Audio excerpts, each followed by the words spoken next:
Does it make any sense? 这个句子，如果这个轮子不会动，有意思吗？ Does it mean anything?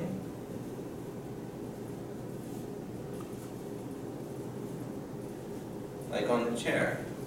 If I say the chair has 5 wheels, but the wheels don't work, the wheels don't turn. 有意思吗? Not really. So if I add a word, the chair has 5 wheels that turn. Which one要说 that turn? 5 wheels that can move. 这个为什么要加这个字这个想法？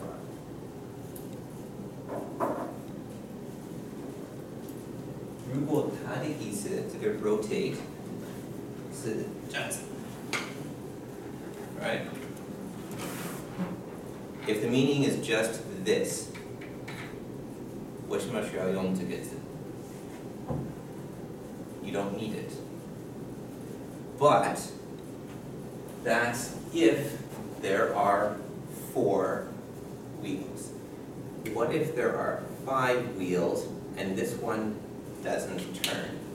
This chair has 4 rotating wheels, 4 that turn, and 1 that doesn't. Right? Then we have a reason for those words.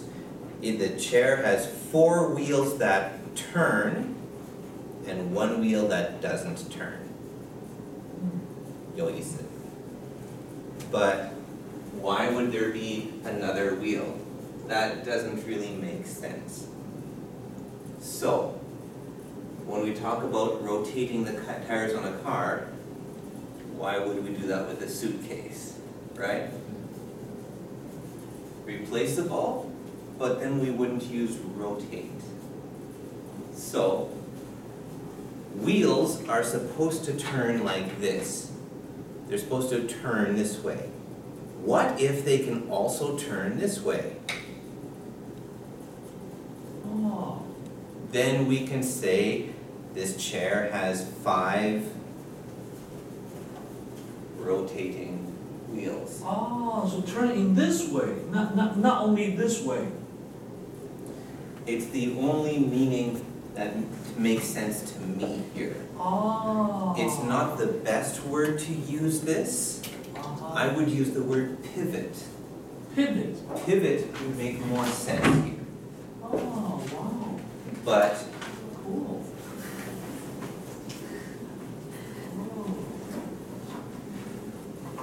Oh, I get it. So 这个问题不是太难的。Sorry， 可是你们没有问，所以有问题要讨论这个问题。So， 可是如果不太了解需要问也可以问。Okay, if you want to ask something about these， 如果有字不太了解可以问。Okay. So, all good? Oh, thanks a All lot. right. No problem. Now, Excellent advice. well, it's always a question of why. Why is that word there? Right. Sometimes it's a mistake, but same thing in Chinese. Why? 学生为什么有这个生? Right? There's always a question that you can ask with why.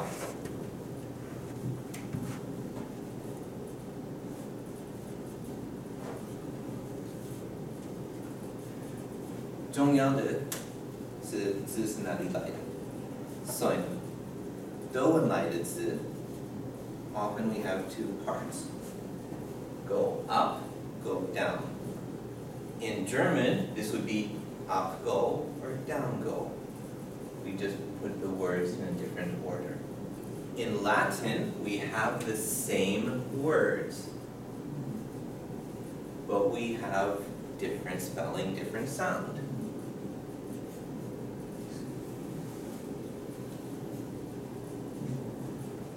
So, we still see these words in English.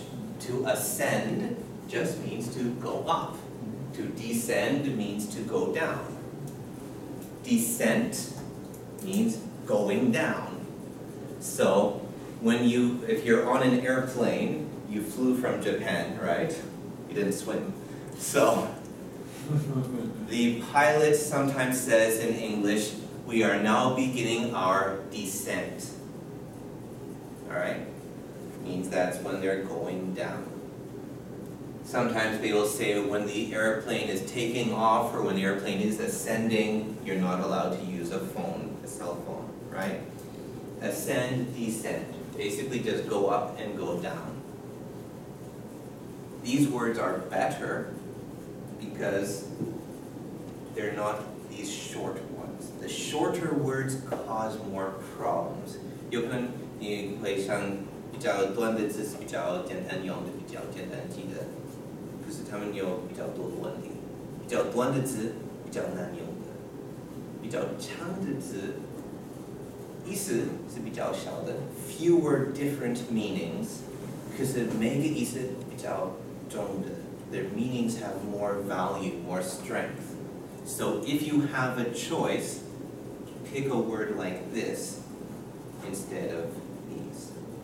Now, if this means up, this means down, what does this mean? From A to B. Yeah, through or across.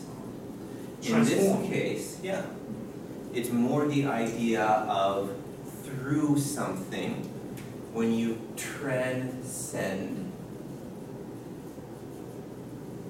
Transcend is the idea of going up past a barrier, going through a barrier. So you ascend to the next level, but there's a ceiling, there's a limit. If you transcend the limit, you can go beyond, you can go further. So transcendence is often used to talk about going past a normal limit or going across, changing into something else, like transforming. So transcendent project could be that he means it will change the national economy, or like I said, that it will go beyond, it will break the barriers, the limits for the national economy.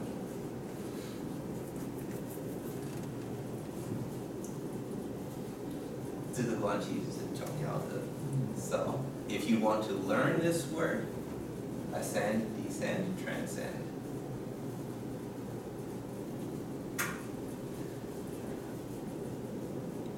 Actually, we also use this when there's a new king or emperor. Ascension, yeah. I believe it is spelled this way. We talk about ascending to a throne.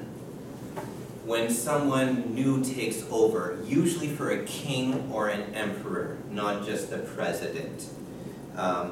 Then we talk about him going up to the throne, the fancy chair that the king sits in.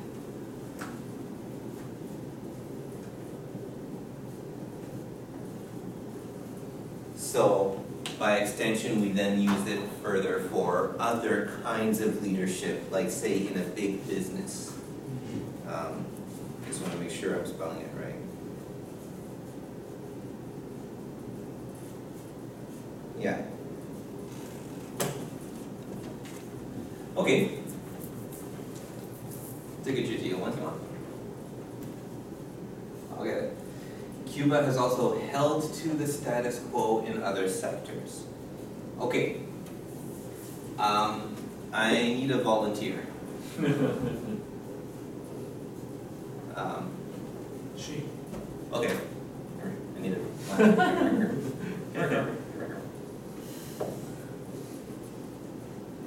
Okay. Move forward. Yeah, just go. Okay. I just need your hand for a moment. Okay. So go sit down. Go sit down. Hold on.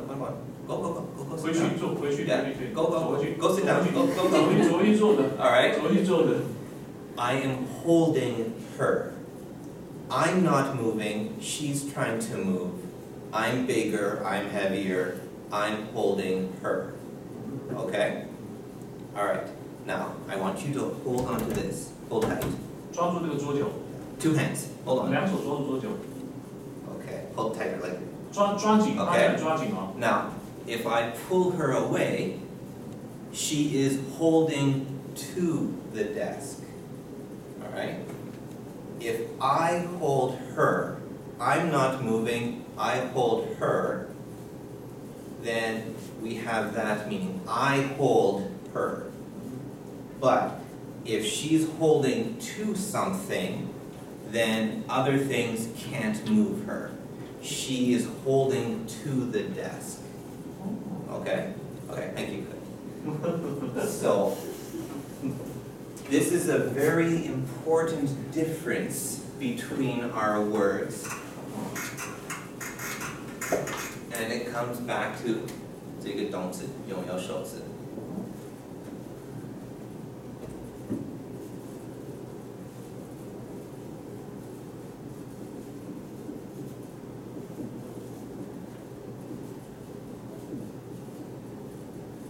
Sometimes you'll see hold on to something, okay? Usually when it's a person, we say you hold on to something. But if it's something like this, it's not a physical thing. It's a value or, in this case, a situation, a condition. It's more of an idea. Then you hold to it. Okay? This is not changing, and Cuba is holding to that thing. That doesn't change. Right? 所以这个问题真的很重要的。每个动词需要问，它是有手词的动词还是没有手词的动词？中文也有。You also have that difference in Chinese. But in a lot of places in Chinese, it's not as important. 英文也有这个 I drop the pen falls.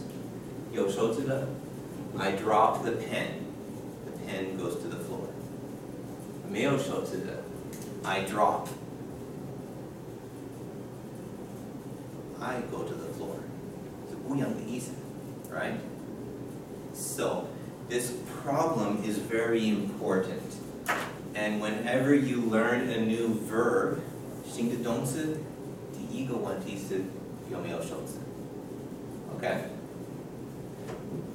有新的名词，它也有一个问题，是可数不可数的。Whenever you learn a new noun, the most important thing is countable or uncountable. Okay? So, 这边有问题吗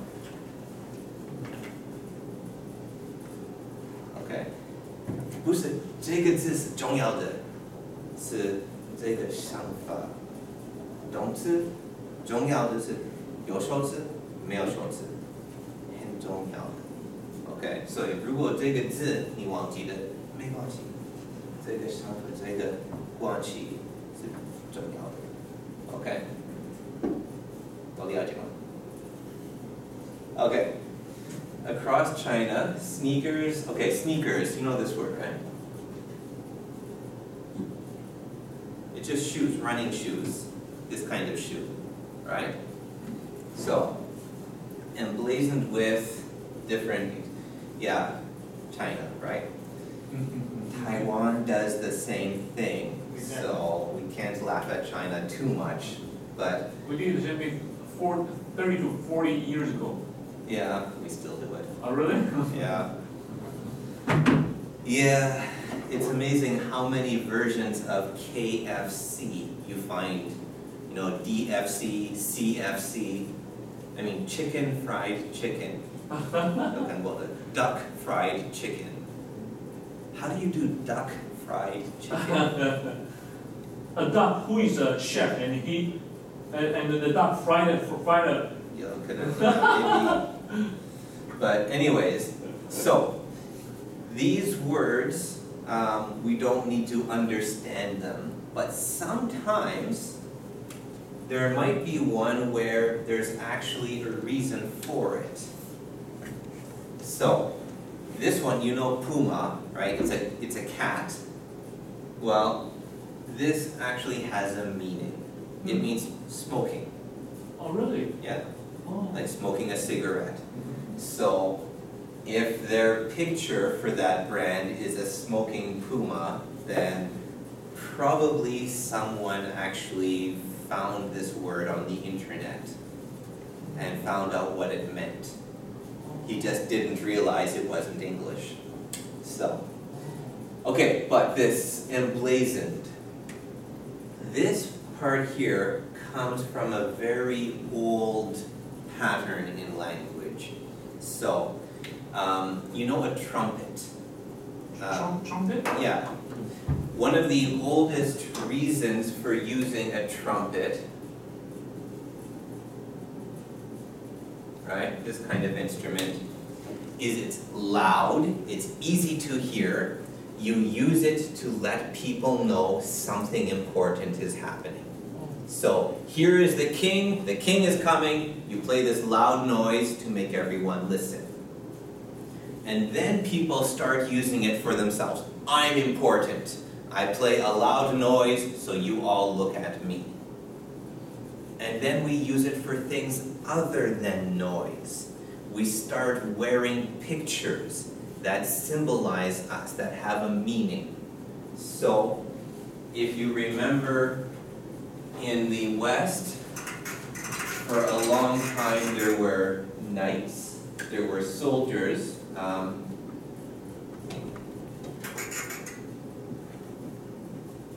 right.